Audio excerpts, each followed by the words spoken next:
Assalamualaikum warahmatullahi wabarakatuh.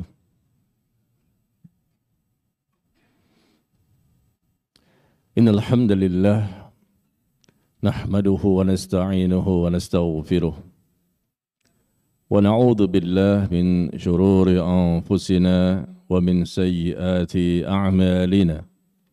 May yahdihillahu fala mudilla lahu wa may yudlil fala hadiya lahu. Asyhadu an la ilaha illallah wahdahu la syarika lah wa asyhadu anna Muhammadan abduhu wa rasuluh sallallahu alaihi wa ala alihi wasallam. Ya ayyuhalladzina amanu taqullaha haqqa tuqatih wa la tamutunna illa wa antum muslimun, amma ba'd.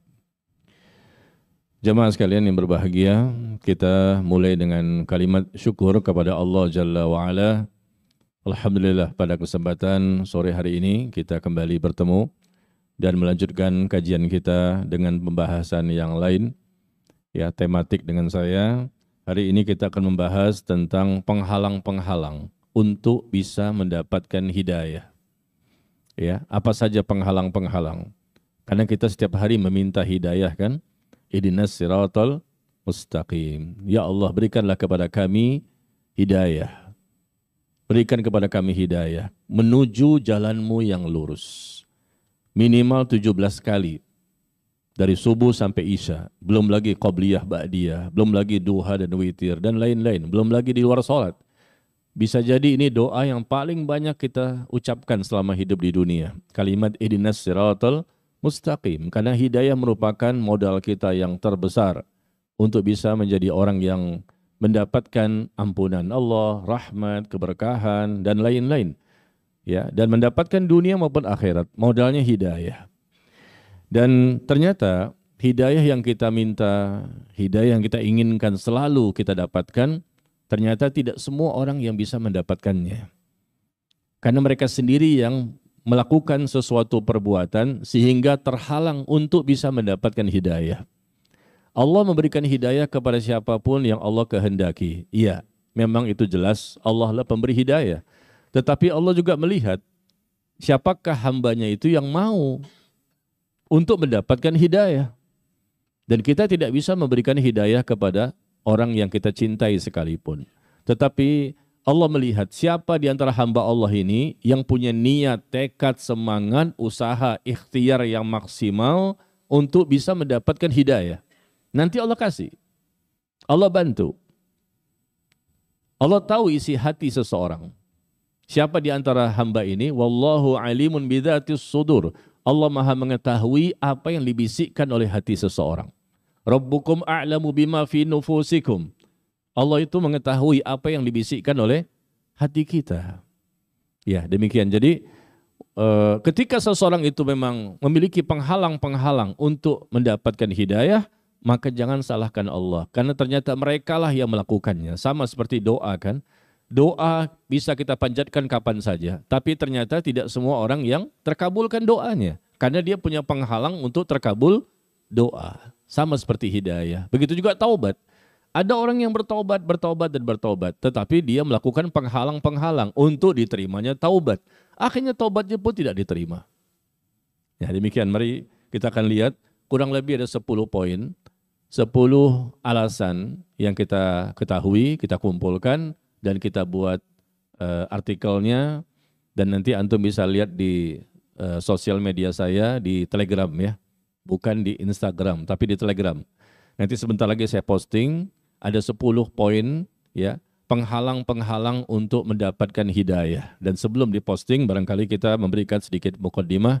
Allah tabaraka wa taala berfirman di surah Muhammad ayat yang ke-17, surah ke-47 ayat yang ke-17 ya. Walladzina ihtadaw zadahum huda wa atahum taqwahum. Orang-orang yang telah mendapatkan hidayah, maka Allah tambahkan lagi hidayah berikutnya, hidayah berikutnya, hidayah berikutnya, sampai puncaknya orang itu akan bisa menjadi orang bertakwa.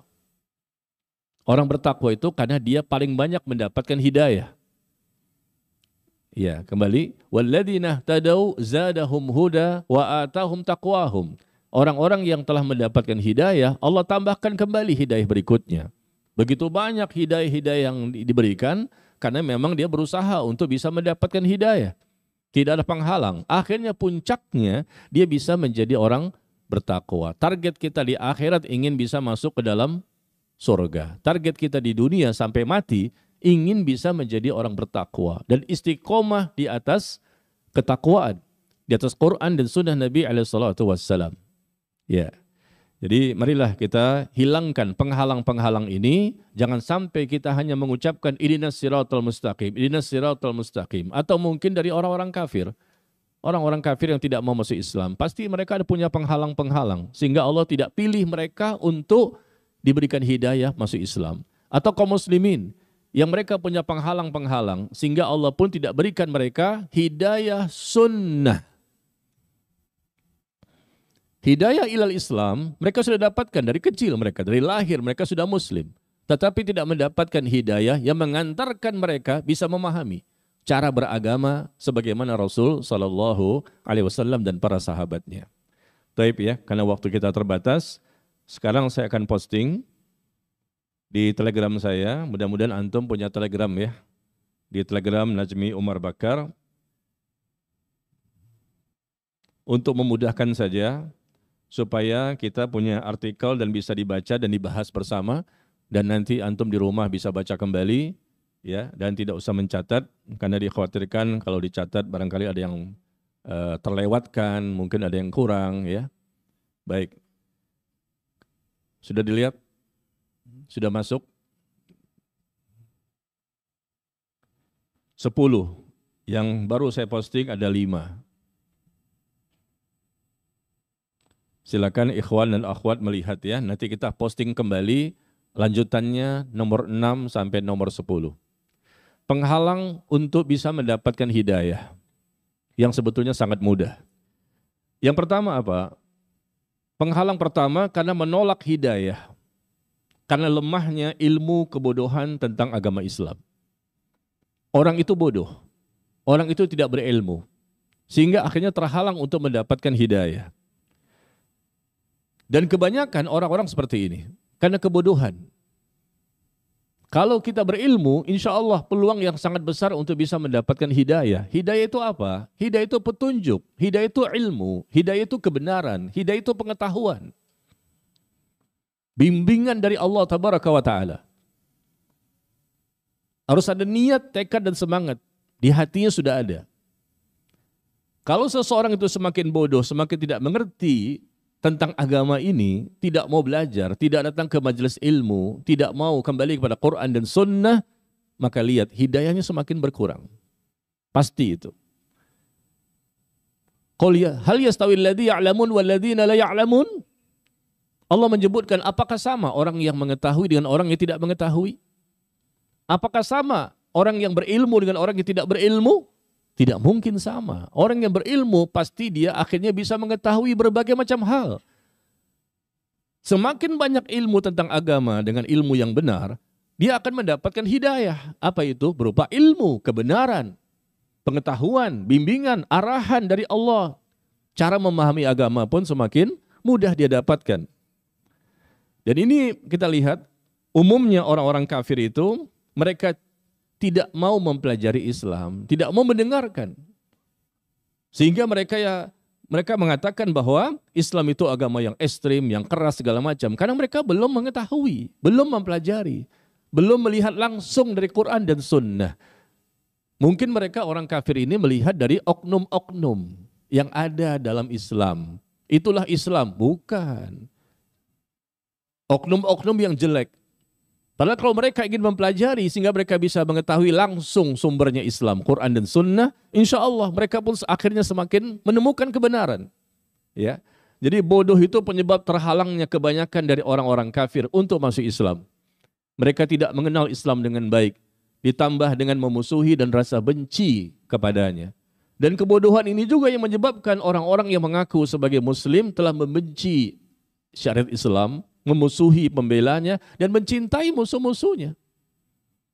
Jadi orang kafir membenci Islam karena memang mereka tidak tahu seperti apa itu Islam. Bahkan kaum muslimin pun Juga kita bisa melihat ada orang-orang dari kaum muslimin yang tidak suka dengan Islam. Meskipun dia mengaku beragama Islam. Artinya dia tidak mau merujuk kepada Quran dan Sunnah. Dia mau beragama berdasarkan selera hawa nafsunya saja. Dia mau beragama berdasarkan perasaannya semata. Dia mau beragama berdasarkan pikiran, logika, dan selera dunianya semata. Tidak bisa seperti itu. Agama ini tegak di atas ilmu. Dan kita wajib berilmu dengan ilmu yang benar, akhirnya menimbulkan keberkahan. Ya, demikian ini penghalang pertama. Bagaimana kita bisa tahu Islam itu agama yang benar? Bagaimana kita bisa mengetahui sunnah mengikuti Rasul adalah sesuatu yang benar? Tentunya setelah kita berilmu.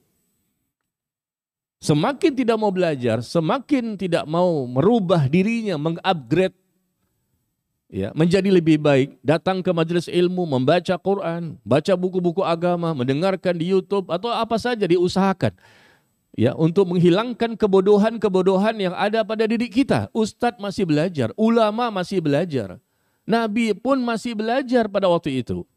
Turun wahyu dari Allah melalui malaikat Jibril.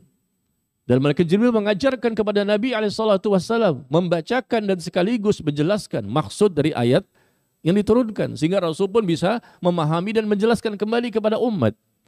Jadi belajar itu nggak pernah berhenti. Supaya kita bisa mendapatkan hidayah. Sekali lagi, hidayah itu apa? Artinya hidayah ilmu, kebenaran, petunjuk, bimbingan, arahan. Sehingga tidak menyimpang pemahaman kita. Tidak menyimpang, tidak salah amaliyah kita. Ya. Kemudian yang kedua, penghalang untuk bisa mendapatkan hidayah yang kedua, yang juga banyak dilakukan oleh manusia adalah mereka tidak mau mengamalkan ilmu. Sudah berilmu mereka, tapi tidak mau mengamalkan ilmu. Akhirnya ilmunya nggak berkah. Untuk mendapatkan tambahan-tambahan hidayah dari Allah itu, Allah mensyaratkan harus mereka ini mengamalkan ilmunya. Nanti Allah kuatkan imannya. Allah berikan tambahan-tambahan lagi hidayah-hidayah berikutnya. Sebagaimana kita baca di sini, dengan cara mengamalkan ilmu atau melaksanakan perintah-perintah, maka Allah pun akan memberikan hidayah kepada hambanya. Walau annahum fa'alu ma yu'azuna bihi lakana khairan lahum wa asyadda tathbita. Di surah An-Nisa ayat ke-66, 67 dan 68.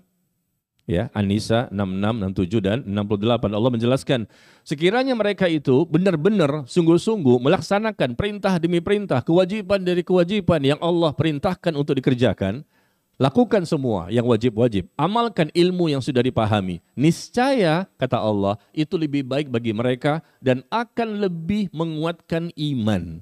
Iman semakin kuat dengan sebab mengamalkan ilmu. Makin banyak yang dia praktekkan, yang wajib dia kerjakan, yang sunnah dia amalkan. Itu bisa menguatkan iman. Kemudian, dan dengan demikian kata Allah, pasti kami akan berikan kepada mereka pahala. Kalau mereka mengamalkan itu, Al-Quran dan sunnah, dari kewajiban maupun yang sunnah, ibadah-ibadah sunnah, maka kami berikan kepada mereka pahala yang besar. Dan kemudian pasti kami tunjukkan kepada mereka jalan yang lurus. Ternyata ihdinas siratal mustaqim, ya Allah tunjukilah kami jalan yang lurus. Jalan yang lurus itu diberikan hidayah menuju jalan yang lurus, kata Allah, dengan sebab mereka mengamalkan ilmunya. Nanti ditambahkan lagi, dibimbing lagi, diarahkan lagi, insya Allah. Ini janji Allah ya, dan Allah tidak pernah mengingkari janjinya. Kalau ada di antara manusia, di antara kaum muslimin, mereka tersesatkan, jadi salah bicara, salah nulis, salah memahami, banyak syubhatnya, banyak kesesatannya, bisa jadi salah satu sebabnya karena mereka tidak mau mengamalkan ilmu yang sudah mereka ketahui. Ini bukan orang bodoh ya. Kalau pertama kan sebabnya orang bodoh. Orang bodoh ya karena nggak mengerti, tentunya banyak salah. Akhirnya tidak bisa mendapatkan ilmu kebenaran. Dan ini porsi yang pertama, ini porsi yang terbesar. Semakin bodoh, semakin kurang hidayahnya. Bahkan bisa jadi dicabut. Hidayah itu awalnya muslim menjadi kafir. Ataupun kafir menjadi tetap dalam kekafiran sampai mati. Yang kedua, bukan lagi tidak berilmu. Berilmu tapi tidak mau mengamalkan ilmunya. Na'udzubillah min dzalik ya. Baik, jadi hendaknya penghalang-penghalang ini ya segera kita jauhi, jangan sampai kita terus-menerus dalam kebodohan. Memang kita bodoh, tetapi tidak boleh istiqomah. Masa bodoh istiqomah? Memang kita terus terang kita bodoh. Dari dulu sampai hari ini kita masih bodoh. Tapi kita ada usaha kan. Paling tidak kita mendengarkan kajian seperti ini. Kita baca artikel-artikel bagus ya. Buku-buku agama untuk bisa menghilangkan kebodohan. Sama-sama kita berjuang. Dan lalu kita setelah paham kita amalkan ilmu itu. Bukan sekedar dikoleksi. Saya pernah datang ke rumah seorang jamaah yang bukunya banyak di rumah. Ya, di ruang tamunya itu bahkan, tapi kebanyakan plastikan. Tidak dibuka itu plastiknya, ditaruh di ruang tamu lagi. Saya tanya, ini antum baca nggak? Afwan Ustadz, ana nggak ada waktu untuk bisa membacanya. Kenapa dipamer-pamerkan di ruang tamu? Ini bahaya loh, akan dihisap nanti pada hari kiamat. Kecuali memang tidak ada tempat, di mana-mana udah full, bukunya di mana-mana. Di gudang pun banyak bukunya, barangkali udah nggak muat, akhirnya terpaksa taruh di ruang tamu. Tapi baca, buka. Ini plastikan kok kebanyakan di plastik. Berarti antum nggak baca dong. Iya, nggak ada waktu. Subhanallah, nggak boleh. Kita harus menyisihkan waktu kita untuk mempelajari Islam. Ini hukumnya wajib. Ilmu dunia dari TK, SD, SMP, SMA, kuliah, S1, S2, S3 bisa. Sampai profesor, doktor, ahli. Tapi kenapa untuk ilmu agama tidak ada waktu? Kursus bahasa Inggris, kursus matematika, kursus kumon. Anak ini harus bisa bahasa Inggris, ditekankan, bayar ratusan ribu rupiah per bulannya. Tapi baca Qurannya berantakan. Bapaknya Ustadz Sunnah. Saya ketemu orang seperti itu. Saya nggak perlu sebutkan namanya. Bapaknya Ustadz Sunnah, bahkan videonya banyak di YouTube. Tapi anaknya berantakan baca Quran dan tidak diterima di pesantren. Ini kan jadi musibah kan? Ya. Baik, jadi marilah ya kita hilangkan penghalang-penghalang untuk bisa mendapatkan hidayah. Hilangkan kebodohan, berilmu. Terus kita nuntut ilmu dan amalkan ilmu. Semakin mengamalkan ilmu, kata Allah, iman semakin kuat, semakin yakin, semakin tumbuh rasa takut kepada Allah, semakin banyak pahala yang begitu besar. Dan Allah katakan orang itu pun akan diberikan hidayah menuju jalan yang lurus. Meskipun kita lihat ya kaum muslimin sholat, ihdinas siratal mustaqim, ihdinas siratal mustaqim. Dia sudah sholat ribuan kali sholat. Sudah lama dia sholat. Tapi ternyata kok masih sesat-sesat juga. Bersama kita sholat di masjid. Sudah tua dia, dari muda dia sholat. Tapi kok masih belum paham-paham juga. Ada apa ini? Padahal doanya sudah dia ucapkan. Karena memang untuk mendapatkan hidayah bukan sekedar doa saja. Tapi harus belajar, berilmu, nuntut ilmu. Terus pagi, siang, sore, malam, kapanpun, dimanapun kita bisa belajar. Tidak pernah kita berhenti untuk belajar. Barangkali tidur, baru kita nggak belajar. Bangun, tidur, belajar lagi. Artinya sesuai kemampuan kita, berapa banyak yang bisa kita raih. Ya. Baik. Yang ketiga, penghalang-penghalang untuk bisa mendapatkan hidayah ini adalah menolak hidayah atau kebenaran karena hasad dan sombong di dalam hati. Adanya hasad dan sombong menjadikan orang itu terhalang untuk bisa mendapatkan hidayah. Contohnya siapa? Iblis. Iblis tidak bisa mendapatkan hidayah lagi karena dia sombong. Aba wastakbar. Kata Allah, dia adalah orang-orang yang angkuh dan sombong. Tidak mau untuk menerima kebenaran dari Allah dan merendahkan Nabi Adam, merendahkan manusia. Dia tidak taat kepada Allah. Begitu juga orang-orang Yahudi. Orang-orang Yahudi menolak. Meskipun mereka tahu Rasul itu benar, Al-Quran itu benar, Allah itu benar, Islam itu benar. Orang Yahudi itu berilmu.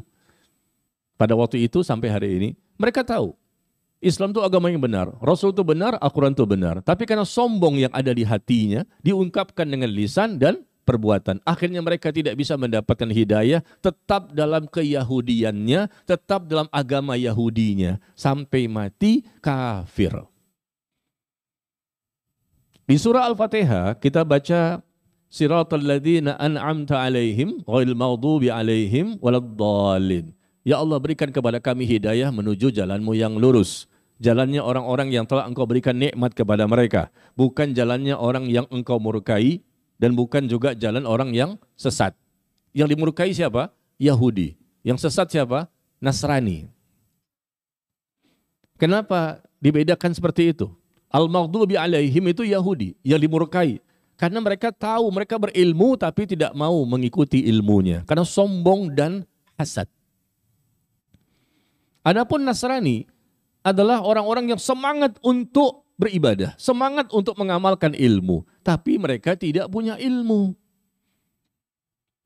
Jadi bertolak belakang ya. Orang Yahudi tahu ilmunya tapi tidak mau mengamalkan ilmu. Orang Nasrani ingin untuk beramal tapi tanpa ilmu. Maka disebut ad-dallin, orang yang sesat. Nah, di sini kita lihat di artikelnya ya.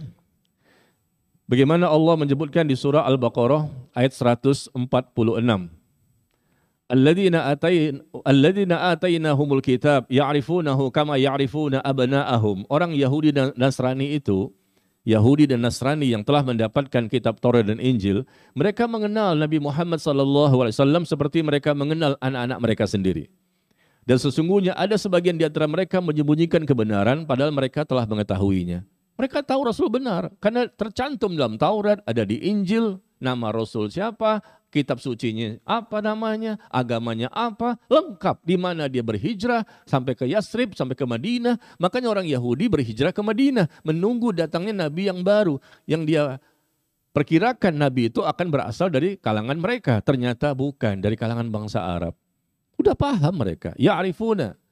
Mereka mengenal Nabi tersebut sebagaimana mereka mengenal anak-anak mereka sendiri. Udah paham. Dan mereka menyembunyikan kebenaran. Sudah tahu tapi nggak mau. Akhirnya tidak mendapatkan tambahan hidayah. Dan kalaupun mereka mengikuti Nabi Musa, mengikuti Nabi Isa, tapi ketika mereka hidup di zaman Nabi yang berikutnya, berarti mereka tidak boleh mempertahankan yang sebelumnya. Karena mereka harus mengimani Nabi yang setelahnya, mengikuti kitab suci yang setelahnya. Kalau mereka masih tetap kekeh pada kitab suci sebelumnya, Nabi sebelumnya, padahal Nabi yang terakhir sudah datang, apa yang terjadi? La yasma'u bi ahadun min hadhil ummah Yahudiyyun wala Nasraniyyun thumma yamutu walam yu'min billadhi ursiltu bih illa kana min ashabin nar. Dalam hadis yang dikeluarkan oleh Imam Muslim, Nabi SAW bersabda, tidak ada seorang pun dari umat ini yang sempat mendengarkan kedatanganku, mengetahui kedatanganku sebagai Nabi yang terakhir, baik dia Yahudi maupun Nasrani, kemudian dia mati dalam kondisi tetap tidak mau beriman kepadaku, tidak mau beriman kepada kitab suci yang diturunkan kepadaku, melainkan mereka dipastikan menjadi penghuni api neraka. Meskipun dia orang yang mengikuti betul-betul syariatnya dan agamanya Nabi Musa. Mengikuti Nabi Isa, betul-betul sama, tidak menyimpang, tapi tetap dianggap sesat dan terhalang untuk mendapatkan hidayah. Karena mereka tidak mau mengikuti Nabi yang terakhir. Kenapa tidak mau mengikuti? Hasad dan sombong. Ya, ini yang kita lihat kebanyakan orang-orang yang tidak mendapatkan hidayah. Ya, termasuk di sini kita lihat di surah Al-Baqarah ayat 109. Di artikelnya ya, di Telegram. Al-Baqarah 109 Allah menjelaskan wadda katsirun min ahlil kitab. Banyak ya di antara ahlul kitab ini menginginkan sekiranya mereka dapat mengembalikan kalian setelah beriman menjadi kafir kembali. Setelah beriman menjadi kafir kembali. Ini keinginan dari kebanyakan ahlul kitab. Kenapa? Karena rasa dengki, hasad dalam diri mereka. Apa kata Allah? Allah langsung mengatakan hasadan min indi anfusihim. Karena hasad, iri dan dengki dalam hati mereka. Setelah kebenaran jelas bagi mereka timbul hasad. Setelah kebenaran jelas bagi mereka timbul sombong. Akhirnya tidak mendapatkan hidayah berikutnya. Kita mau nggak mendapatkan hidayah? Jangan hasad dan sombong. Ketika Allah dan Rasulnya sudah menetapkan suatu ketetapan, lalu kita pilih ketetapan yang lain. Itu bukan sikap seorang mukmin. Itu munafik. Sikap seorang mukmin sejati itu adalah ketika Allah dan Rasul sudah menetapkan suatu ketetapan, pasti dia akan mengikuti. Ya, dan tidak akan mengikuti aturan-aturan yang lain. Sehingga akhirnya Allah pun menganugerahkan kepada mereka hidayah-hidayah tambahan berikutnya. Ya. Yang keempat, penghalang-penghalang untuk bisa mendapatkan hidayah, di mana ada orang yang menolak hidayah itu untuk mereka terima karena mereka mengikuti syahwat, harta dunia, dan takut kehilangan jabatan. Ya, seperti Fir'aun dan kaumnya, ya mereka juga seperti itu, takut kehilangan jabatan. Kalau kami terima dakwahnya Nabi Musa, berarti bagaimana nasibmu Fir'aun? Kamu akan kehilangan jabatan kamu sebagai raja. Kamu akan kehilangan pengikut yang begitu banyak. Kamu akan kehilangan harta-harta dan seterusnya. Ya. Dan mereka berkata juga kepada orang-orang yang suka berzina, kalau kamu masuk Islam, nanti kamu diharamkan untuk berzina. Nggak enak. Mendingan kamu istiqomah kafirnya. Karena kamu tetap bisa berzina. Mereka mengikuti syahwat. Demi mengikuti syahwat. Meskipun tahu Islam agama yang benar, tapi kalau masuk Islam repot ya. Nggak boleh zina, nggak boleh minum khamr, ya. Kita nggak bisa bermaksiat lagi. Atau takut kehilangan harta. Kalau kita masuk Islam nanti bagaimana tetangga kita, bagaimana keluarga kita, bagaimana kerabat kita. Apalagi kerabat kita kalau mereka meninggal dunia nanti kan ada warisan. Kalau kita masuk Islam kita tidak mendapatkan warisan dari kerabat kita. Jadi mereka demi uang, demi harta, demi jabatan, akhirnya mereka tidak mau menerima Islam sebagai agama yang hak. Ya. Dan seterusnya. Inilah orang-orang muslim munafik. Dan kita baca di sini surah Al-Hajj ayat yang ke-11. Di bawahnya ya, surah Al-Hajj surah ke-22 ayat yang ke-11 Allah menjelaskan, wa minan nasi may ya'budullaha ala harfin fa in asabathu khair itma'anna bih. Dan di antara manusia ada orang-orang yang menyembah kepada Allah, beribadah kepada Allah, beriman kepada Allah, tapi cuman berada di tepian, tidak dengan penuh keyakinan dia. Ragu-ragu dengan Islam, tidak sungguh-sungguh dengan Islam. Ya, mereka bukan orang kafir ini. Kenapa seperti ini? Apabila mereka mendapatkan dunia, maka mereka pun semangat, puas, gembira, ngaji pun rajin, ya. Tapi ketika Allah berikan dia ujian, ada cobaan, ada musibah, maka turunlah imannya, turun imannya, lama-lama mereka keluar dari Islam. Khasirat dunia wal akhirah, dzalika huwal khusranul mubin. Dan itu merupakan kerugian yang nyata. Nauzubillah min dzalik. Dan ini surah Al-Hajj ini ayat ke-11 sebetulnya bercerita tentang orang-orang munafik. Orang munafik itu tergantung dunianya. Kalau ada dunia di situ, ada jabatan, kekuasaan, kekayaan, dan bisa mengikuti hawa nafsu, maka mereka pun semangat untuk bisa mengamalkan agamanya. Tetapi ketika dunia yang sudah terganggu dan seterusnya, maka mereka pun akan berkurang imannya dan akhirnya mereka tidak bisa mendapatkan hidayah. Ya, inilah yang kita lihat. Adanya orang-orang yang tidak mau menerima hidayah karena faktor dunia, harta, jabatan, kekuasaan, dan lain-lain. Saya pernah berdebat dulu awal-awal tahun 2000-an, saya pernah berdebat dengan para pendeta. Karena kita juga belajar tentang Bible. Kita berdebat dengan mereka dulu di awal-awal tahun 2000-an. Pendeta 1, pendeta 2, pendeta 3, pendeta 4 dengan penginjil-penginjil, bahkan mereka datang ke rumah saya. Akhirnya alhamdulillah dengan izin Allah mereka kita patahkan semua argumentasinya, tidak pakai Quran dan hadis, kita bicara Bible saja, sesama kita dan mereka. Karena mereka nggak beriman, nggak percaya sama Quran dan hadis. Ya sudah, kita pakai kitab suci mereka. Kita patahkan satu persatu, surah ini, pasal sini, surah ini, pasal ini, sesuai dengan versi Bible mereka. Ternyata mereka tidak bisa menjawab, ya mereka doktor-doktor ahli teologi. Ya karena kita sudah siapkan skakmatnya. Ya, di mana dalilnya untuk bisa mematahkan argumentasi mereka. Ayat ini bukan firman Tuhan, ayat ini tidak bisa diamalkan, ayat ini mustahil bisa terjadi, ayat ini palsu dan seterusnya. Akhirnya mereka mengakui. Kalau begitu saya katakan Anda masuk Islam. Alhamdulillah kan? Alhamdulillah kita dengan sebab kita Allah berikan hidayah. Apa kata mereka? Pak Ustadz, kalau kami masuk Islam, apa yang kami dapatkan? Lihat penghalang mendapatkan hidayah ini. Kalau kami masuk Islam, berarti kami bisa lepas ini. Apa maksudnya? Kami sebagai pendeta, kata mereka ini, mendapatkan rumah yang dikontrakkan oleh gereja, dibelikan oleh gereja. Rumah itu gratis. Kami dapat mobil, dapat tunjangan bulanan, dapat juga ini, dapat ini, dapat ini. Kalau kami masuk Islam, kami dapat apa? Loh, kok bisa bicara masalah duit? Anda tahu kan Islam benar? Setelah kita runtuhkan keyakinan mereka berdasarkan kitab suci mereka sendiri, Tapi mereka menanyakan demikian, kalau kami masuk Islam, kami sudah paham bahwa memang Bible kami ini banyak sekali kontradiksi segala macam. Tapi kalau kami masuk Islam gimana? Bisa nggak kami mendapatkan fasilitas seperti ini? Saya bilang ya, saya tidak bisa menjamin. Allah yang memberikan rezeki, bukan saya. Anda kan tahu itu kebenaran.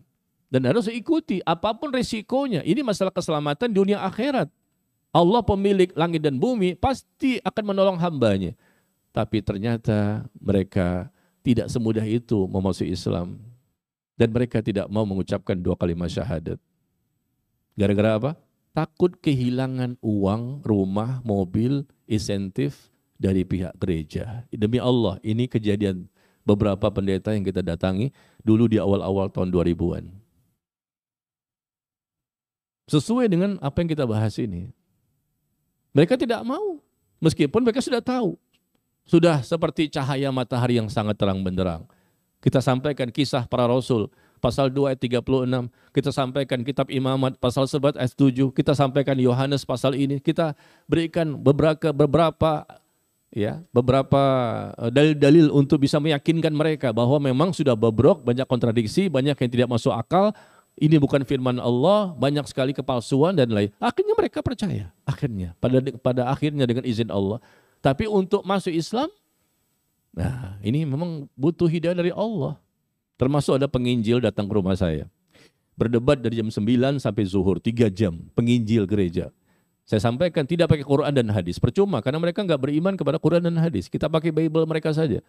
Lalu akhirnya mereka pun, si penginjil ini meyakini, menyadari bahwa memang kitab suci mereka penuh dengan kesalahan-kesalahan. Kalau begitu saya senang kan, masuk Islam nih, mudah-mudahan dapat pahala ini. Lebih baik dibandingkan dunia dan seisinya. Sudah mendekati zuhur, ayo kalau begitu Anda ucapkan 2 kalimat syahadat. Anda tanya tentang Islam silahkan, nanti saya bisa menjawab insyaAllah ta'ala. Ujung-ujungnya begini Pak Ustadz, saya mau masuk Islam tapi dengan satu syarat. Apa itu? Pak Ustadz bisa enggak, kalau besi itu kan keras ya, bisa enggak mematahkan besi? Hah? Besi itu kan keras. Dia pengen saya tuh menunjukkan semacam karomah gitu loh. Besi itu bisa nggak dibengkokkan? Lah saya nggak bisa membengkokkan besi.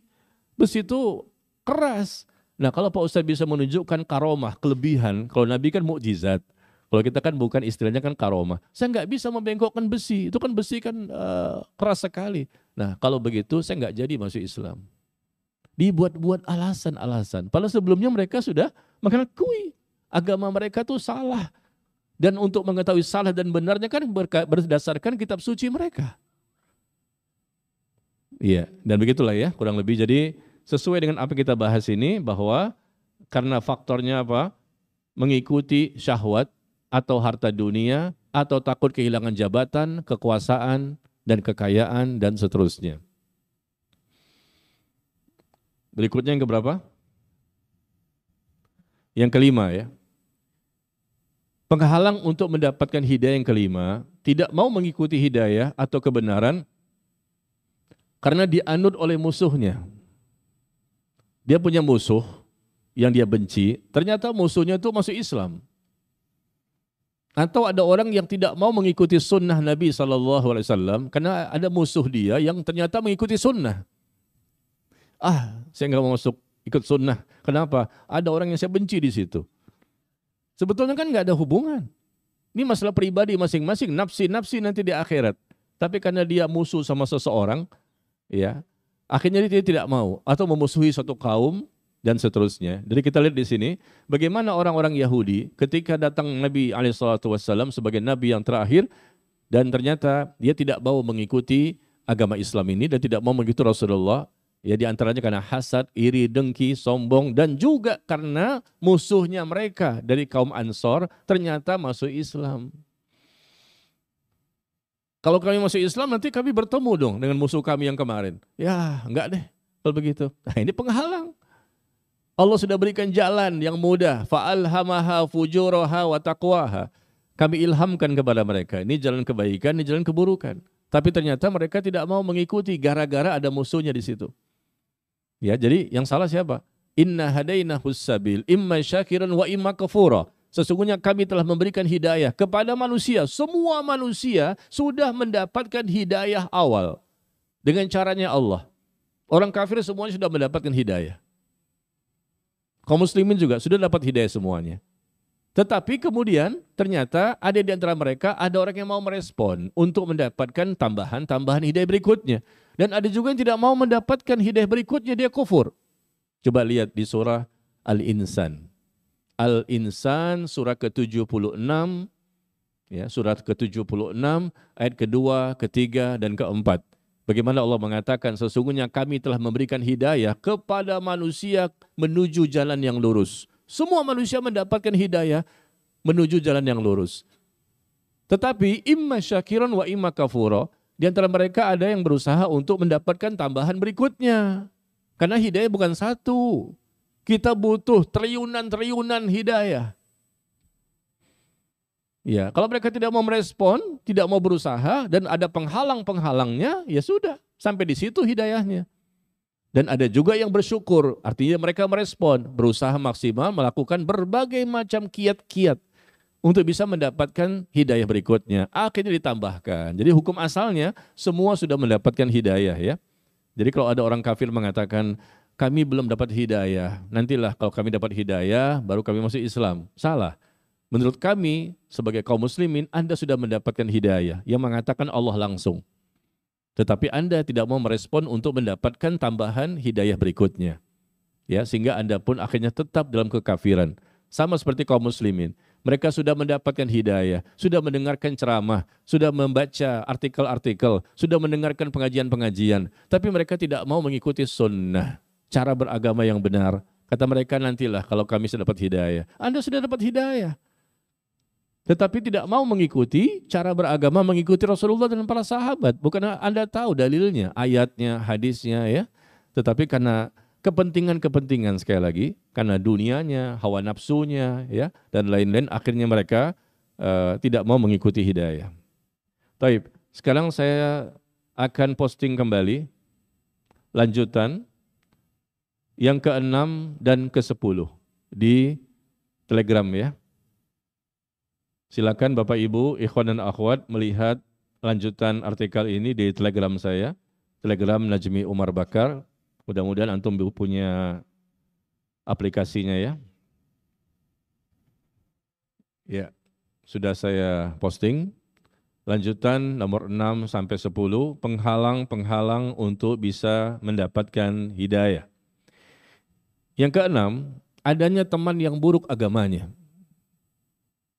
Seseorang yang mendapatkan tambahan hidayah, ihdinas siratal mustaqim, Allah tambahkan banyak sekali hidayah. Akhirnya kuat imannya, benar ilmunya, amalnya juga benar dan pahala mengalir. Ya, jadilah dia orang soleh dan soleha dan bertakwa. Maka jauhi teman-teman yang buruk agamanya. Supaya kita bisa bertambah nih hidayah-hidayah. Rasul SAW mengatakan, Al-mar'u ma'adini khalilih, falyanzur ahadukum man yukhalil. Seseorang itu tergantung kepada agama temannya. Seseorang itu akan berada di atas agama ya temannya itu. Maka hendaknya salah seorang dari kalian melihat dengan siapa dia berteman.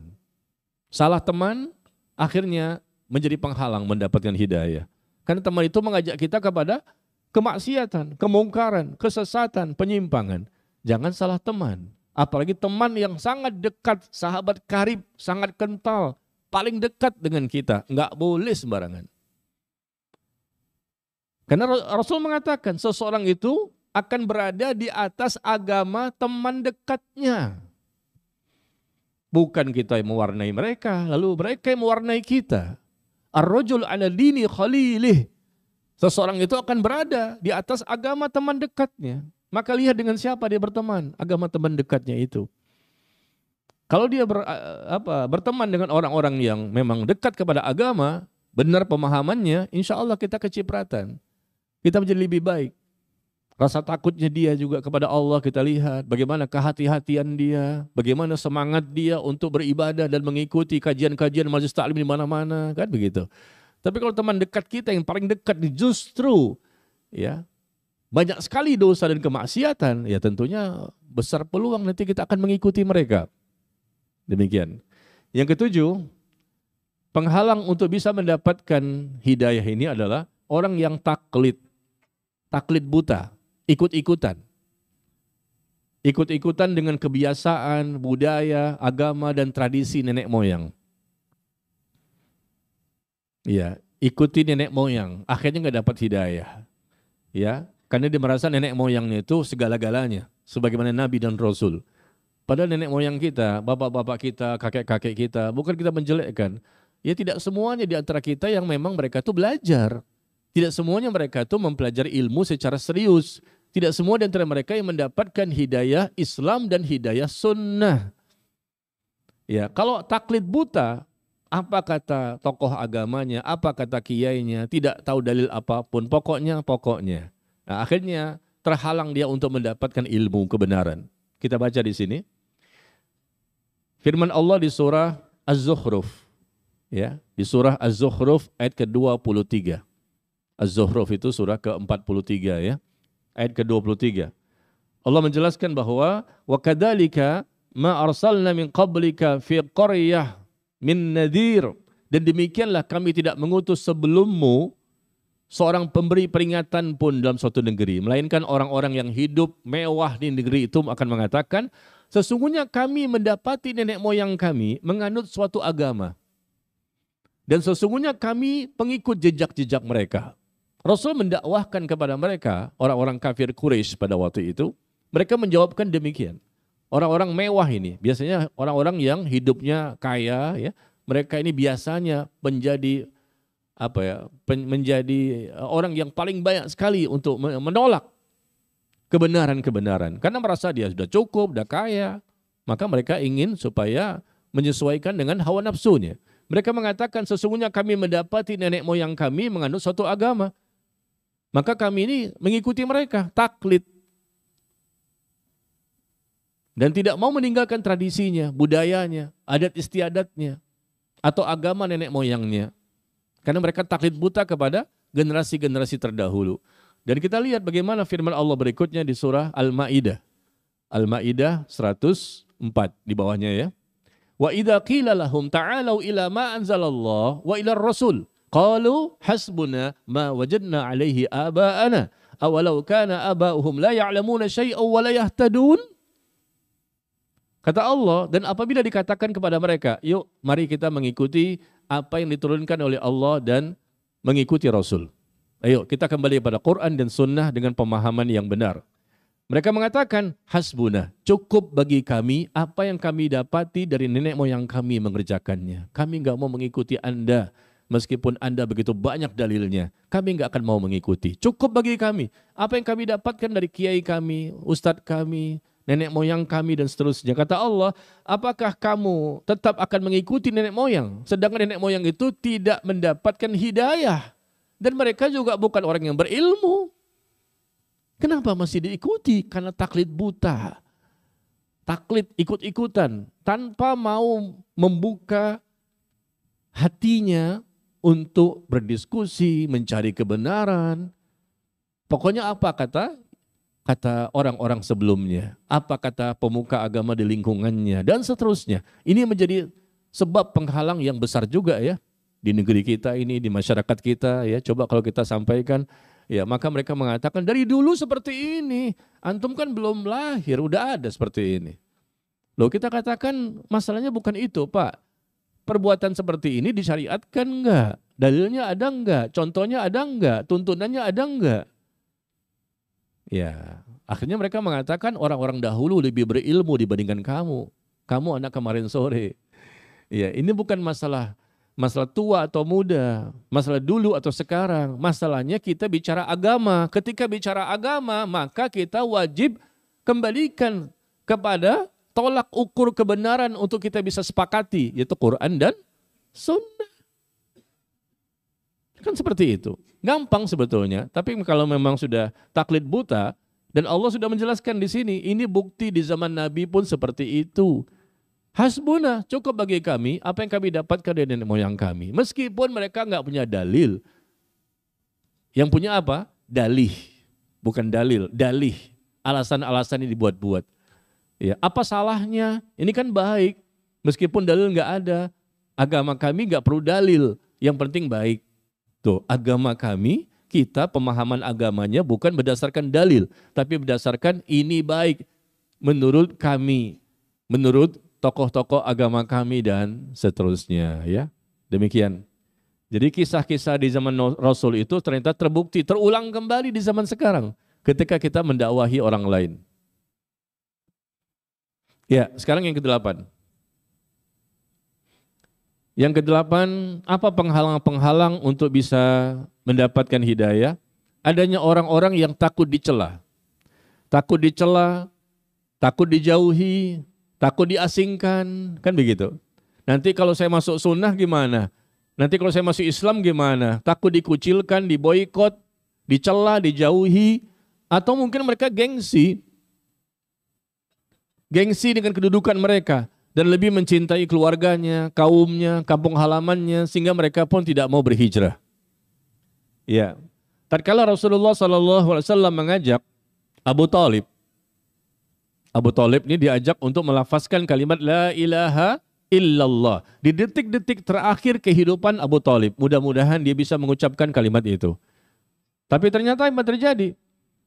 Ya, ternyata dia tidak mau mengucapkan kalimat la ilaha illallah. Padahal dia sempat mengatakan seandainya tidak karena cemooh orang-orang Quraisy, ya, mereka akan ngomong macam-macam, celaan, cercaan, di mana mereka akan berkata, sesungguhnya dia mengucapkannya karena jiwanya takut. Pasti, kata Abu Thalib, aku ucapkan kalimat itu agar jiwamu tenang.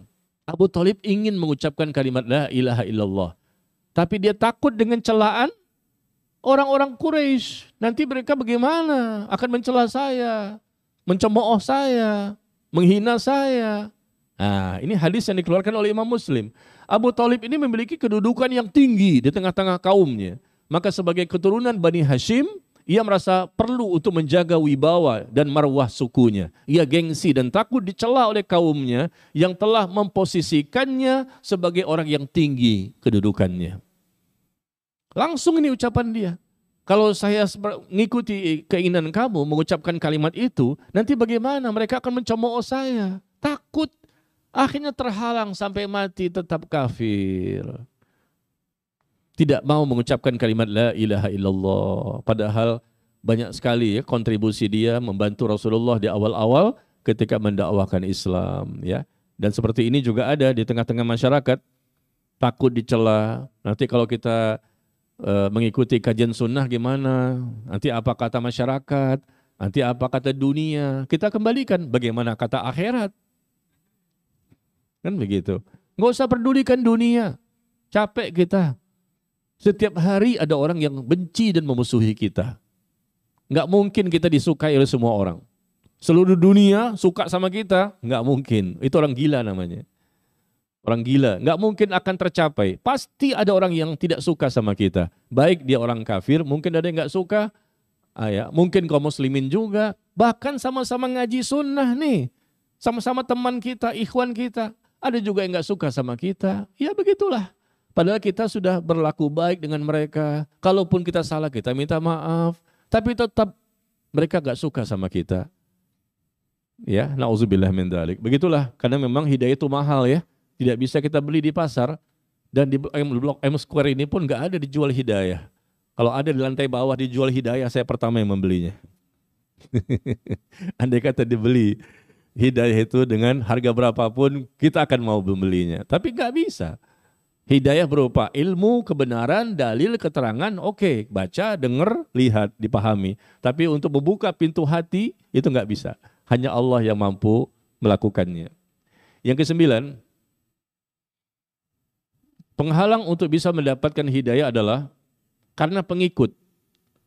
Pengikutnya sedikit, sedangkan pengikut kebatilan banyak banget. Yang mengikuti kebenaran sedikit. Yang ngaji juga sedikit. Coba tuh konser musik, banyak banget kan? Coba kita lihat orang-orang kafir, banyak banget kan? Antara kafir dan muslim banyakkan mana? Banyakkan kafir, 6 miliar orang kafir di zaman ini. Katanya konon demikian. Jumlah orang kafir konon katanya 6 miliar. Muslim konon katanya 2 miliar. 6 sama 2, banyakkan mana? Banyakkan 6. Berarti yang benar siapa? Yang benar yang banyak dong. Yang 6 miliar itu. Oh nggak bisa. Yang 2 miliar ini saja yang muslim, konon kata 2 miliar, sisanya ini 2 miliar, belum tentu semuanya muslim. Itu kan faktor KTP kan, sensus penduduk. Bisa jadi mereka banyak juga melakukan kesyirikan, pembatal-pembatal keimanan dan lain-lain. Jadi menolak hidayah karena merasa kalau saya ikut ke dia, pemahaman agamanya, atau saya masuk Islam, sedangkan mereka sedikit jumlahnya. Sedangkan pengikut kebatilan banyak. Yang melakukan syirik lebih banyak. Yang melakukan kebid'ahan lebih banyak. Yang melakukan kemungkaran lebih banyak. Dan mereka juga hartanya lebih banyak, anak lebih banyak, jumlah pengikut lebih banyak. Maka itu menjadi perintah untuk mereka mendapatkan hidayah. Dan kita lihat di sini dalilnya ya. Di surah Saba. Di surah Saba ayat ke-34 dan 35. Jadi terulang kembali peristiwa yang terjadi di zaman Rasulullah. Dan kami tidak mengutus kepada suatu negeri seorang pemberi peringatan pun, melainkan orang yang hidup mewah di negeri itu berkata. Selalu dikaitkan dengan orang yang hidup mewah. Karena mereka ini orang yang sombong, gengsi. Ya. Orang-orang mewah hidupnya ini mengatakan, sesungguhnya kami mengingkari apa yang kamu diutus untuk menyampaikannya. Dan mereka mengatakan, kami lebih banyak hartanya, dan anak-anak lebih banyak, dan sekali-kali kami tidak akan diazab. Selalu mereka mengedepankan harta kami, anak kami lebih banyak. Bahkan Fir'aun mengatakan sesungguhnya mereka itu Bani Israel benar-benar golongan yang sedikit. Kami mayoritas, mereka sedikit.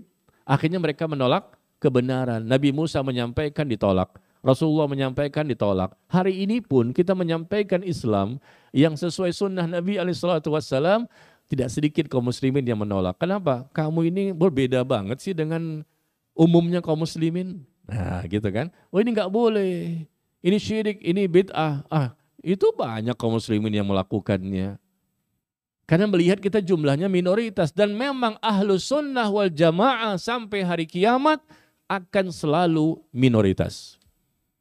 Tidak pernah terjadi mayoritas. Selalu terjadi dari zaman ke zaman minoritas. Kenapa? Karena tidak semua manusia yang mau mengikuti kebenaran dan tidak mau kembali kepada Quran dan sunnah. Ahlus sunnah yang betul-betul ahlus sunnah itu selalu minoritas. Tapi kalau klaim-klaim saja ya bisa saja mayoritas. Kami ahlus sunnah paling banyak di sini. Kamu kelompok ini, kamu golongan ini, kami yang paling banyak di sini. Dan inilah ya karena banyak yang pengikut, lebih banyak hartanya, lebih banyak anaknya, maka itu standar kebenaran. Padahal bukan itu standarnya ya. Baik, yang terakhir yang 10. Yang ke-10, penghalang untuk bisa mendapatkan hidayah adalah karena pengikutnya orang-orang miskin, orang-orang lemah, ya. Sedangkan pengikut kebatilan orang terpandang, kuat dan ningrat. Yang mengikuti ya kebenaran, mendapatkan hidayah ternyata orang-orang miskin. Sebagaimana di zaman Nabi kan, kebanyakan sahabat itu miskin. Apalagi di awal-awal ketika dakwah di Mekah itu, kebanyakan ya budak-budak juga banyak, orang miskin banyak, rakyat jelata. Sedangkan mereka ini tokoh-tokoh Quraisy, orang terpandang, ningrat, kuat, banyak harta, kedudukannya tinggi. Nah ini patokannya, satu sisi mereka membanggakan harta dan anak-anak, ya atau kelompoknya jumlahnya sedikit. Nah sisi lain nomor 10 ini adalah karena miskinnya itu, atau dianggapnya orang yang biasa-biasa saja. Sebagaimana kita lihat di sini di surat Hud, Surah Hud ayat ke-27. Pemuka-pemuka orang kafir, ya tokoh-tokohnya orang kafir mengatakan, kami tidak melihat engkau melainkan hanyalah seorang manusia biasa seperti kami, dan kami juga tidak melihat orang yang mengikuti engkau, melainkan orang-orang yang hina dina di antara kami, yang lekas percaya, begitu aja percaya, orang-orang hina, budak-budak, orang-orang miskin. Kami tidak melihat kamu memiliki suatu kelebihan. Ya, ini bagaimana orang-orang kafir itu mengatakan kalimat seperti ini dan berulang kembali di zaman sekarang. Dan apabila dibacakan kepada mereka ayat-ayat kami yang jelas maksudnya, maka orang-orang yang kafir itu berkata kepada orang-orang yang beriman. Ini perkataan orang kafir sebetulnya kepada orang beriman, tapi terulang di zaman sekarang. Ya, manakah di antara kedua golongan yang lebih baik tempat tinggalnya, lebih indah tempat pertemuannya? Jadi mereka melihat bahwa kebenaran itu harus dibuktikan dengan rumahnya lebih baik, hartanya lebih banyak, pengikutnya lebih banyak, ya, anaknya lebih banyak, baru itu benar. Standarnya seperti itu. Akhirnya mereka terhalang untuk mendapatkan hidayah. Ya, demikian ya sampai di sini. Ini yang bisa saya sampaikan, yang saya ketahui, dan kita buka sesi tanya jawab. Silakan jamaah sekalian, barangkali ada yang mau bertanya tentang materi ini. Dan kita mempelajari ini supaya kita memiliki pengetahuan, supaya bisa menjauhi penghalang-penghalangnya. Hendaknya kita jauhi semua 10 poin ini, supaya Allah terus-menerus memberikan hidayah kepada kita. Ada pertanyaan? Biasanya sudah ada kertas di sini. Hari ini tidak ada. Berarti sudah paham semuanya. Alhamdulillah ya. Karena merasa sudah dapat hidayah sih ya. Sudah jelas surganya sih ya. Alhamdulillah ya. Kalau sudah tidak ada, kita tutup saja nih. Dari akhwat barangkali? Oh ada.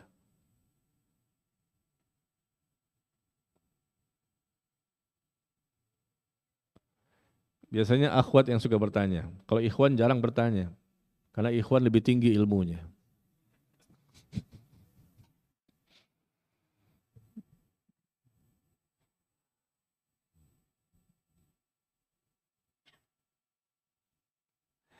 Ya, kita mulai yang pertama ya.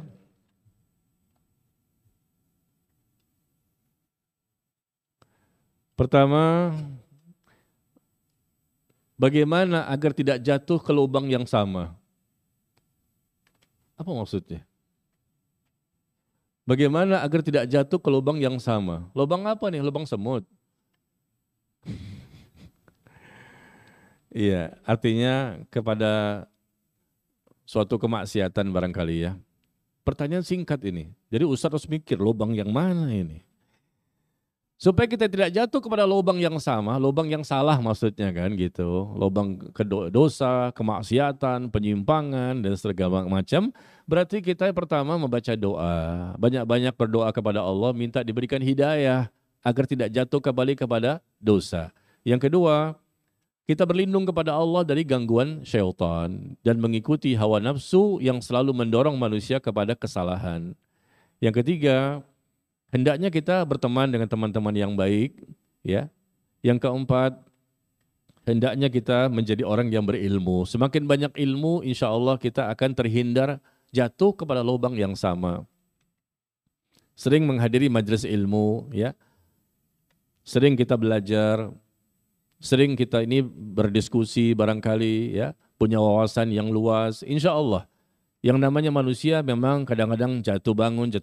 Tapi insya Allah kalau kita semakin banyak doa, semakin banyak berta'awudz, semakin banyak berzikir kepada Allah, semakin mengupayakan bagaimana kiat-kiat untuk bisa mendapatkan hidayah, maka insya Allah kita akan terhindar jatuh kepada lubang yang sama.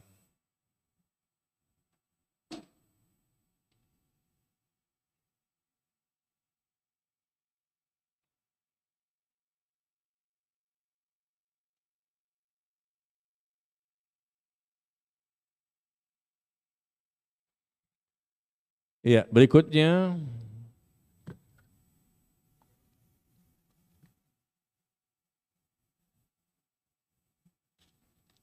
mohon izin menanyakan bagaimanakah kiat-kiat dalam mendidik anak agar tidak takut kehilangan dunia. Bagaimana mendidik anak ya agar tidak takut kehilangan dunia. Agar anak itu takutnya dengan akhirat, bukan takut dengan dunia. Dia mengecilkan dunia dan membesarkan akhirat. Ya tentunya orang tua tadi melakukan berbagai macam cara. Pertama, mereka mendoakan anak itu. Agar anak itu menjadi orang yang kuat akidahnya. Karena orang yang membesarkan dunia, orang yang rusak akidahnya.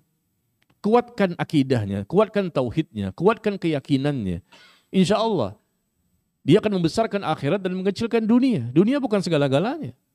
Kalaupun kehilangan dunia, insya Allah Allah ganti dengan dunia yang lain. Kalaupun betul-betul tidak dapat sama sekali, maka enggak masalah. Sebentar kok dunia, jangan sampai kehilangan akhirat. Maka caranya adalah doakan si anak agar dia bisa mendapatkan hidayah terus-menerus. Yang kedua, ajak anak itu berilmu. Tanamkan tauhid, akidah yang benar.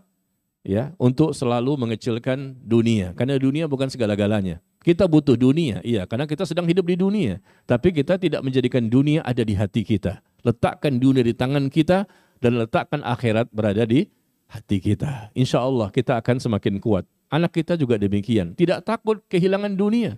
Dia takutnya kepada Allah. Karena dia sudah berusaha maksimal untuk mencari dunia. Ketika tidak berhasil, maka bangun lagi. Jatuh lagi, bangun lagi.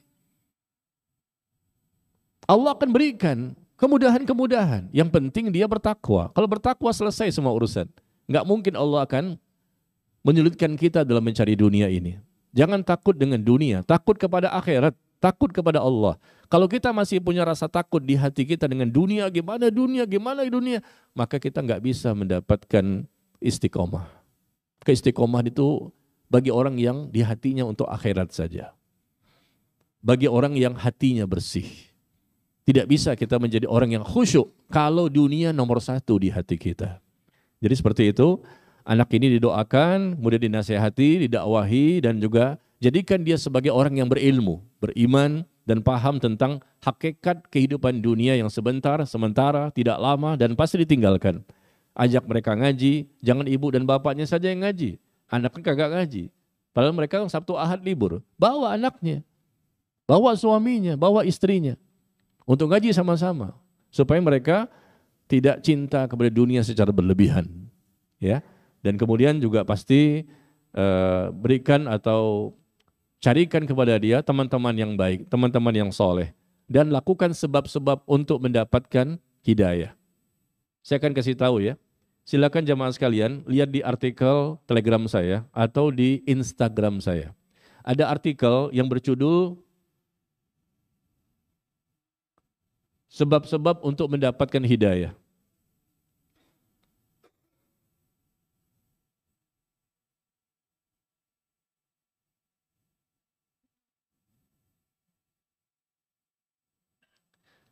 Iya, silakan dicari ya di artikel saya. Sebab-sebab untuk mendapatkan hidayah, ini sebagai tambahan saja supaya lengkap pembahasan kita pada sore hari ini. Sebentar saya akan beritahukan informasinya.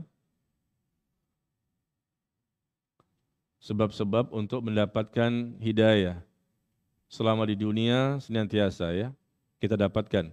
Di tanggal 15 Maret 2023. 15 Maret 2023. Ada artikel berjudul Sebab Mendapat Hidayah. Di sini saya cantumkan 20 sebab untuk bisa mendapatkan hidayah. Jadi hidayah itu terus bertambah. Saya tidak tahu di sini sudah pernah enggak kita bahas ya dengan saya. Ini sebab mendapatkan hidayah ya, tanggal 15 Maret tahun 2023. Yang pertama, cara untuk mendapatkan hidayah adalah mentauhidkan Allah. Semakin mentauhidkan Allah, Allah berikan tambahan hidayah. Lengkapnya dalilnya ada di sini ya. Yang kedua, mentaati dan meneladani sunnah Nabi SAW. Yang ketiga, mengikuti pemahaman Nabi, para sahabatnya. Yang keempat, berdoa meminta hidayah. Yang kelima, taubat kepada Allah. Semakin banyak taubat, Allah berikan tambahan hidayah. Dan seterusnya. Ada 20 ya, sebab, cara, kiat, metode untuk bisa mendapatkan tambahan hidayah. Antum bisa baca sendiri ya, karena ini panjang. Tanggal 15 Maret di Telegram ya. Ada juga di Instagram, silakan pilih salah satu. 15 Maret 2023. Berarti ini setahun setengah yang lalu. Kalau antum lihat di Instagram berarti ada flyer. Flyer itu berjudul Sebab Mendapatkan Hidayah. Ada 20 semuanya. Nah ini mungkin bisa sebagai jawaban ya. Karena tadi diminta bagaimana caranya untuk anak itu kiat-kiatnya supaya tidak takut kehilangan dunia. Maka lakukan sebab-sebab untuk bisa memperbanyak dapat hidayah. Insya Allah dia pun semakin tidak punya rasa takut kehilangan dunia. Karena hidayah yang dia miliki sangat banyak. Sehingga dia tidak takut dengan dunia, yang takutnya hanya kepada Allah.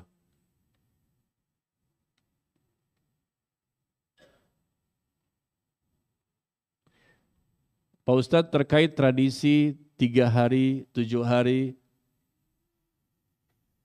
untuk orang yang meninggal dengan tahlilan, apakah tidak boleh? Iya. Seperti itu memang tidak ada tuntunan, ya. Hari pertama, kedua, ketiga, hari ketujuh, 40, 100, 1000, dan setahun sekali haulan. Itu enggak ada tuntunan, tidak pernah dicontohkan, tidak ada disyariatkan, tidak ada dalil dan keterangan. Rasulullah kehilangan istrinya, anak-anaknya, para sahabat juga ribuan sahabat yang meninggal dunia. Tidak ada acara selamatan kematian dan tahlilan. Maka ditinggalkan. Bukan begitu cara kita untuk menyikapi orang yang sudah meninggal dunia. Doakan saja, tapi bukan dibuat hari-hari tertentu, dikhususkan. 1, 2, 3, 7, 40, 100, 1000. Kenapa enggak hari ke-87? Kenapa tidak hari ke-17? Siapa yang mensyariatkan ditentukan hari-hari ini? Berkumpul-kumpul di rumah orang yang tertimpa musibah. Bahkan para sahabat sepakat semua bahwa kumpul-kumpul di rumah orang yang tertimpa musibah kematian setelah mayit dikuburkan, ya, kumpul-kumpul di situ namanya meratap. Perbuatan meratap kan dosa. Itu sepakat para sahabat. Maka tinggalkan, karena Rasulullah, para sahabat, para tabi'in, para tabi'ut tabi'in, dan 4 imam mazhab pun tidak pernah melakukan tahlilan. Tapi ini tradisi, ya, tradisi di Indonesia yang sudah ya, sampai hari ini ya masih banyak dilakukan. Dan kita beragama bukan berdasarkan tradisi, kita beragama berdasarkan tuntunan Quran dan Sunnah. Agama bukan buatan manusia, agama itu harus datang dari Allah dan Rasul. Ya. Dan begitu juga contoh dari para sahabatnya, karena mereka sudah diberikan rekomendasi untuk diikuti.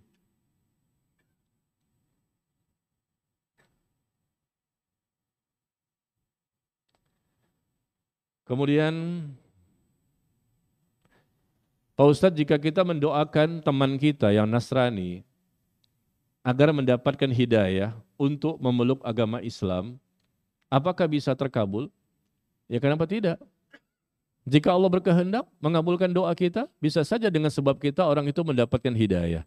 Mungkin dengan dakwah kita, lisan kita, tulisan kita berikan artikel, buku, atau mungkin dengan doa-doa kita. Ternyata dengan sebab kita, Allah bukakan pintu hatinya dan akhirnya dia bisa menerima hidayah. Ya. Jangan pernah putus asa untuk mendoakan orang lain yang kita inginkan untuk menjadi orang yang lebih baik.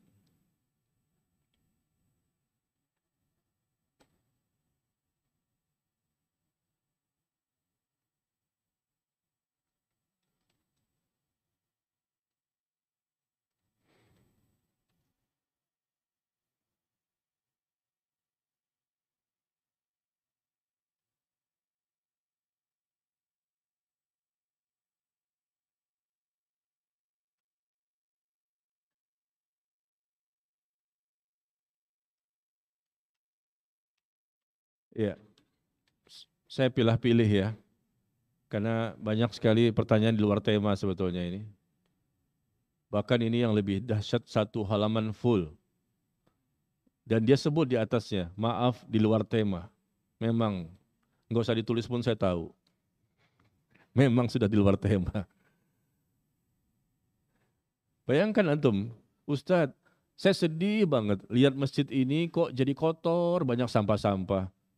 Makanan, banyak balita yang menangis, lari-lari, dan karpet pun jadi bau. Dan suara berisik, ya, sehingga suara Ustadz kurang jelas Pak Ustadz. Ini kayaknya bagian ibu-ibu deh. Ayo nih, DKM, perlu diperhatikan ini, curhat dari akhwat ya. Ya, karena memang mereka di sana terganggu. Kalau ikhwan sih insya Allah lebih aman ya. Jadi di masjid ini kotor, banyak sampah-sampah, makanan, banyak balita yang menangis, lari-lari, dan karpet jadi bau. Dan suara berisik juga, sehingga suara Ustadz kurang jelas, padahal pakai mic loh. Di sana itu kurang jelas. Tolong dong Ustadz. Loh, kok tolong ke saya? Oh tolong dong Ustadz sampaikan ke pengurus masjid, Kalau bisa nih umi-umi yang bawa balita duduknya di luar masjid aja. Jangan kasih tempat untuk mereka, tanda seru. Wow. Harus tegas dong panitia masjid mengaturnya. 2 tanda seru. Tanda seru pun saya bacakan juga. Ya, hendaknya nih kalau bisa umi-umi yang bawa balita duduk di luar masjid aja lah, kasih tempat untuk mereka. Harus tegas dong panitia masjid mengaturnya. Para jamaah yang mau belajar jadi terganggu untuk mendengarkan kajian. Oh, ini jadi curhat aja sebetulnya. Satu halaman ya. Jadi bukan pertanyaan, tapi perlu saya bacakan supaya terdengar oleh DKM ya. Mohon maaf. Ya, tolong bagian sana nih DKM yang akhwatnya. Ada nggak di sini DKM akhwat? Ada ya. Nah, DKM akhwatnya tolong ke belakang lah ya. Setiap kajian-kajian kapan saja. Kesian mereka terganggu itu. Yang anak bayinya, nangisnya, yang kotornya, makanannya segala macam ya.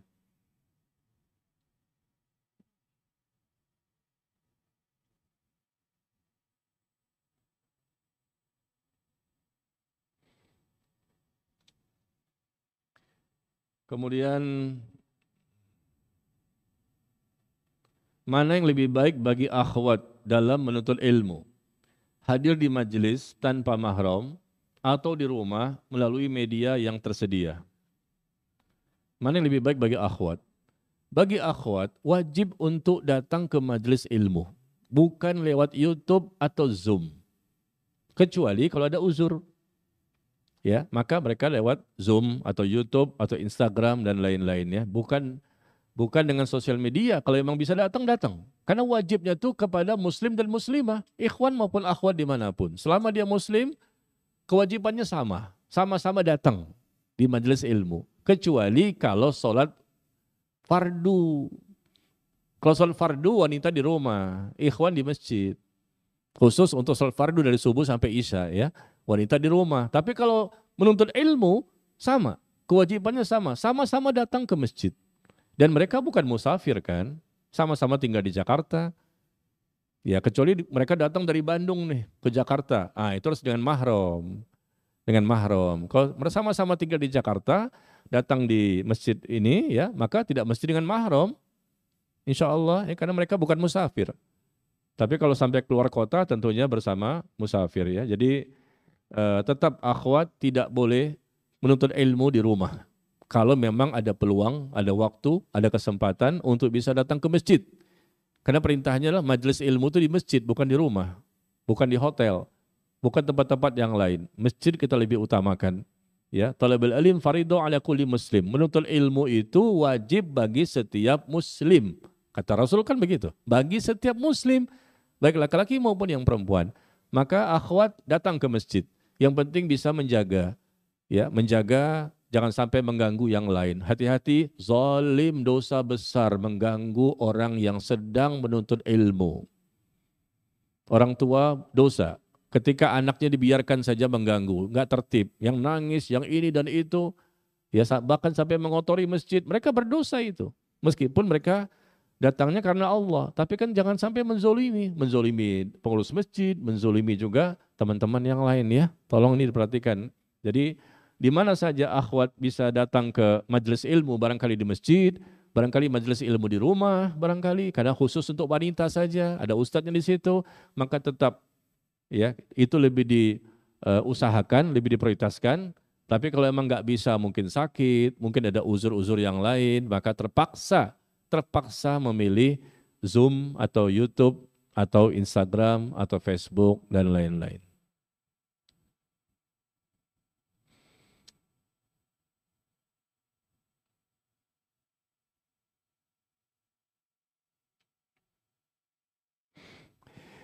Izin bertanya Ustadz, saya seorang karyawan swasta di perusahaan outsourcing. Ya, perusahaan outsourcing, karyawan swasta, di mana dilarang di sana untuk memelihara jenggot. Dan saya sudah berkali-kali ditegur sampai dapat surat peringatan. Suruh potong jenggotnya. Apakah saya masuk ke dalam golongan yang terhalang mendapatkan hidayah? Karena takut kehilangan pekerjaan. Karena akhirnya saya pun memotong jenggot Ustadz. Padahal saya tahu ini suatu hal yang memang disyariatkan. Tapi saya potong karena takut kehilangan pekerjaan. Tadi kan kita bahas kan, rasa takut, takut kepada tetangga, takut kepada masyarakat, takut diboikot, takut dikucilkan. Padahal udah tahu ini Qur'annya, ini hadisnya, ini contohnya, ini perintahnya, ini wajibnya, ini sunnahnya segala macam. Tapi karena takut dengan dunia, termasuk takut kehilangan pekerjaan. Akhirnya dipotonglah jenggotnya. Akhirnya dibukalah auratnya. Akhirnya isbal lagi, ya. Celananya pun kembali menjulur di bawah mata kaki. Akhirnya pun kadang-kadang juga nggak sholat dan seterusnya. Demi untuk tetap bisa bertahan di situ mendapatkan pekerjaan, ya. Maka saya nasihati kepada ikhwan yang bertanya ini, maka janganlah seperti ini. Kan antum sudah tahu sudah sampai dakwah, sudah sampai ilmu, sudah sampai kebenaran, sudah sampai nasihat, sudah sampai hujjah. Hati-hati, semua akan diminta pertanggungjawaban di akhirat. Selama memang itu ibadah sunnah bukan wajib, ya ini fleksibel kan, kita tidak lakukan pun tidak berdosa. Tapi kalau sudah itu perintah wajib, maka berat. Dan memelihara jenggot itu, kata Rasulullah, diperintahkan. Bagi laki-laki ya, bukan untuk wanita. Bagi laki-laki diperintahkan, dan semua Nabi dan Rasul berjenggot. Bagi yang punya jenggot. Bagi yang nggak punya ya bebaslah. Ya, bisa bertahan dia di kantor itu kan, memang nggak punya. Tapi bagi yang punya, maka Rasul memerintahkan untuk memelihara dan memanjangkan jenggotnya. Dan kita ingin supaya berselisih dengan orang-orang di luar Islam. Dan penampilan dengan berjenggot ini masih bisa untuk membedakan Islam dan kafir. Laki-laki dan perempuan. Dan ini merupakan sunnahnya para Nabi dan Rasul. Para sahabat juga mereka berjenggot semuanya. Nabi kita pun Nabi Muhammad SAW juga berjenggot. Memang jenggot ini merupakan perkara yang termasuk perkara yang berat. Karena kalau celana itu isbal, terjulur melebihi mata kaki, insya Allah tidak terlalu kelihatan. Kita potong saja celananya apa kakinya? Celananya ya. Kita potong celananya, pas di mata kaki masih gak kelihatan, gak ketahuan sama mereka. Kita tidak mau berpakaian seperti dulu lagi di bawah mata kaki bagi laki-laki ya. Ya, karena itu ketentuan dari Rasul SAW. Enggak ketahuan, tinggal pakai kaos kaki, tinggal pakai sepatu, kita aman. Tapi kalau masalah jenggot memang susah, enggak bisa kita sembunyikan. Di kantor saya pakai, tadi di kantor saya tinggalkan di rumah, entah sampai rumah saya pakai lagi, kan enggak bisa. Disembunyikan kemana juga enggak bisa. Nah ini berarti suatu hal yang mesti dikuatkan lah ya keyakinan kita ini, karena ini suatu hal yang merupakan perintah dari Nabi SAW. Meskipun sudah diperingatkan berkali-kali, ditegur berkali-kali, akhirnya luluh juga, potong juga ya. Maka coba kalau memang bisa pindah ya pindah ke tempat yang lain yang insya Allah di sana lebih aman, lebih tenang, antum bisa mengaplikasikan yang wajib maupun ibadah yang sunnah. Adapun jenggot ini yang setahu saya 4 mazhab setahu saya mereka mengatakan wajib. Dan Rasul juga mengatakan wajib, para sahabat juga mengatakan wajib. Ya. Jadi coba lihat artikel-artikelnya yang bisa dibaca di buku atau searching di Google ya, lengkap sekali. Saya juga punya artikelnya tentang masalah jenggot ini dari para ulama-ulama terdahulu maupun ulama di zaman sekarang untuk meyakinkan, untuk menguatkan. Sehingga kita tidak takut dengan dunia, tidak takut kehilangan pekerjaan. Karena apa? Rezeki di tangan Allah. Kalau kita berhijrah itu jangan setengah-setengah. Kalau kita bertobat itu jangan setengah-setengah. Ambil semuanya. Jangan kita pilih-pilih. Karena Islam itu semuanya baik. Dan tidak mungkin Allah akan meninggalkan kita. Kalau kita berusaha berjuang untuk menegakkan syariatnya. Dan Allah menyebutkan wa may yuhajir fi sabilillah yajid fil ardi muragaman katsiran wa sa'ah. Barang siapa yang berhijrah di jalan Allah, dia berhijrah, betul-betul berpindah dari tempat yang satu ke tempat yang lain untuk mencari ketenangan dia untuk bisa mengaplikasikan, mengamalkan syariatnya.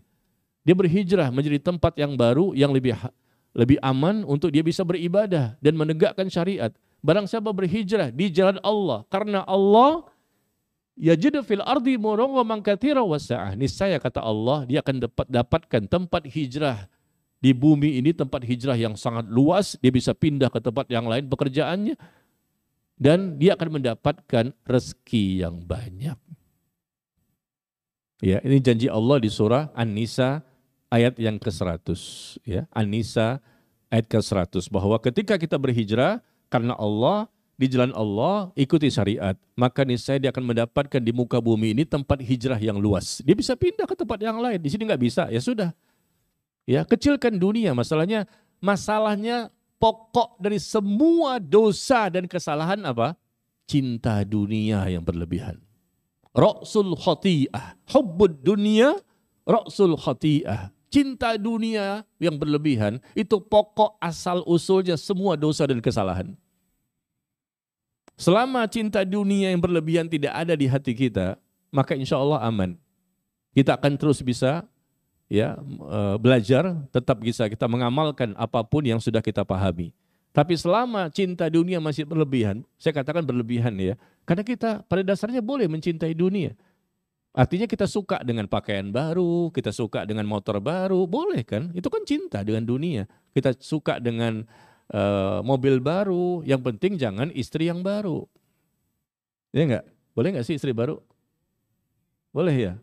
Nah, udah antum aja deh, anak kagak deh. Iya, silakan aja, itu kan bagi yang mampu ya enggak? Iya. Silakan, itu kan dunia namanya. Kita cinta sama anak kita cinta sama istri kita cinta sama suami kita, boleh. Itu kan dunia, tapi jangan berlebihan. Kalau sudah berlebihan pasti menjadi penghalang terbesar. Beton yang paling tebal yang menghalangi kita untuk bisa menjadi muslim yang baik. Pasti ujung-ujungnya karena cinta dunia berlebihan. Akhirnya akhirat pun lalai, akhirnya akhirat pun dibelakangkan, dunia menjadi prioritas nomor 1, akhirnya takut kehilangan pekerjaan, akhirnya takut dengan omongan orang, akhirnya takut dengan cibiran orang gara-gara menegakkan sunnah, menegakkan syariat, melakukan kewajiban. Takut semua, takut. Kenapa? Terlalu berlebihan mencintai dunia. Kita butuh dunia, tapi jangan berlebihan mencintainya. Karena pasti Allah akan bantu demi Allah. Wala yakhafuna laumata laim. Salah satu tanda-tanda yang Allah cintai hamba itu, salah satunya adalah dia tidak takut dengan celaan orang yang suka mencela. Allah sebutkan di surah Al-Maidah ayat ke-54. Salah satu tanda-tanda ciri-ciri orang yang Allah cintai, dia tidak takut dengan celaan orang yang suka mencela. Kamu jangan begini, tapi jangan begini. Tapi kan Allah dan Rasul mengatakan begini. Kamu gak boleh begini. Ya sudah, saya pilih Allah dan Rasul. Tidak usah kita pilih manusia. Manusia gak punya apa-apa. Langit dan bumi milik Allah. Kamu punya apa? Mobilnya apa? Lamborghini itu. Itu sebentar, matinya sama. 1 kali 2 meter, pakai kain kafan juga ditanam. Habis itu hancur semua, dimakanlah belatung dan cacing-cacing tanah. Sama. Tapi nanti di alam kuburnya ada yang mendapatkan nikmat kubur dan siksa kubur. Yakin dengan adanya kehidupan setelah kematian, itu yang menggetarkan hati para sahabat Nabi SAW. Itu yang menjadikan mereka semangat untuk mengamalkan Islam, berkorban, berjuang, mati-matian mereka. Kenapa? Yakin dengan kehidupan setelah kematian menjadikan kita bisa istiqomah dalam taubat.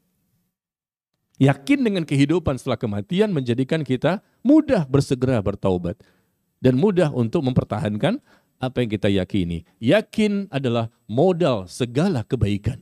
Mau kebaikan apapun, modalnya cuma satu, yang terbesar, tertinggi, dan teratas. Apa itu? Yakin. Apapun kata orang, kita tidak pedulikan. Selama memang kita benar, sesuai Quran dan Sunnah. Yakin. Karena memang yakin itu merupakan modal terbesar. Segala kebaikan-kebaikan, sehingga kita mampu mengamalkannya dengan baik dan benar, dan mampu terus-menerus di atas keistiqomahannya. Ya, sampai di sini barangkali yang bisa saya bahas. Mohon maaf ada beberapa pertanyaan lain yang belum bisa dibaca ya. Semoga lain waktu kita bisa bahas kembali. Wallahu ta'ala a'lam bis-shawab. Wa sallallahu ala nabiyyina Muhammad walhamdulillahi rabbil alamin. Subhanakallahumma wa bihamdika asyhadu an la ilaha illa anta astaghfiruka wa atubu ilaik.